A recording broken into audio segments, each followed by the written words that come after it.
తెలంగాణ రాష్ట్రంలో జరుగుతున్న ఆర్టీసీ సమ్మెను విచ్ఛిన్నం చేసేటువంటి కుట్ర చేసిన రేవంత్ రెడ్డి ప్రభుత్వం స్వేచ్ఛాయుతంగా ఆర్టీసీ కార్మికులు సమ్మె కూడా చేసుకోనియకుండా వారి యొక్క స్వేచ్ఛను భంగపరుస్తూ పోలీసులను అడ్డుపెట్టి అరాచకాలు సృష్టించడం వల్ల నిన్న నర్సంపేట పట్టణానికి చెందిన నర్సంపేట డిపోలో డ్రైవర్గా పనిచేస్తున్న కోల శంకర్ గౌడ్ పెట్రోల్ పోసుకొని బలవన్మరణానికి పాల్పడడం దురదృష్టకరం. దీనికి ముమ్మాటికి ఇది రేవంత్ రెడ్డి చేసినటువంటి హత్య, కాంగ్రెస్ పార్టీ చేసిన హత్యగానే భావించాలి. దీనికి కాంగ్రెస్ పార్టీ నైతిక బాధ్యత వహించాలి. దీనికి కాంగ్రెస్ మంత్రులు, అధికార పార్టీ ఎమ్మెల్యేలు దీనికి బాధ్యత వహించాలని చెప్పి డిమాండ్ చేస్తా ఉన్నాం.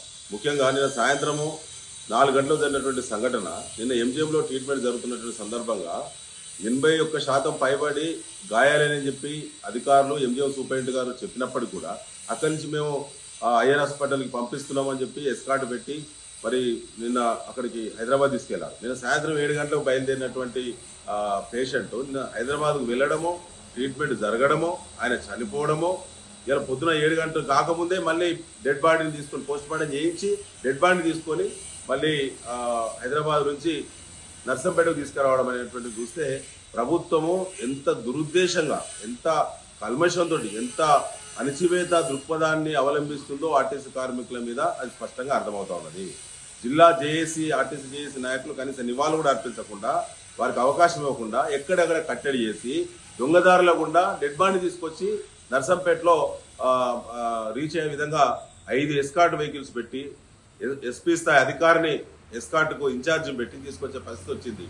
ఈ రాష్ట్రంలో ఎవరు ఎప్పుడు ఇలాంటి సంఘటనకు పాల్పడ్డా కూడా 12 గంటల్లోనే ట్రీట్మెంట్కు వెళ్ళడం, హైదరాబాద్కు వెళ్ళడం, ఆ తర్వాత చనిపోయిన తర్వాత పోస్ట్ మార్టం చేయడం రాత్రి అర్ధరాత్రి, ఆ తర్వాత తీసుకొచ్చి తెల్లారక ముందే తీసుకొచ్చి డెడ్ బాడీ ఇంటి ముందర వేయడం అనేది మొట్టమొదటి సంఘటన ఇది.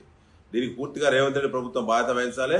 ఆ కుటుంబానికి ₹1 కోటి ఎక్స్గ్రేషియా ప్రభుత్వం ఇవ్వాలి. అదేవిధంగా ఆ కుటుంబానికి ప్రభుత్వంలో శాశ్వత ఉద్యోగం కుటుంబానికి కల్పించాలని చెప్పి బీఆర్ఎస్ పార్టీ డిమాండ్ చేస్తా ఉన్నది. దీనికి పూర్తిగా బాధ్యత వహించాల్సింది ఆర్టీసీ రవాణా శాఖ మంత్రి పొన్నం ప్రభాకర్. వెంటనే రాజీనామా పెట్టాలని చెప్పి కూడా బీఆర్ఎస్ డిమాండ్ చేస్తాం.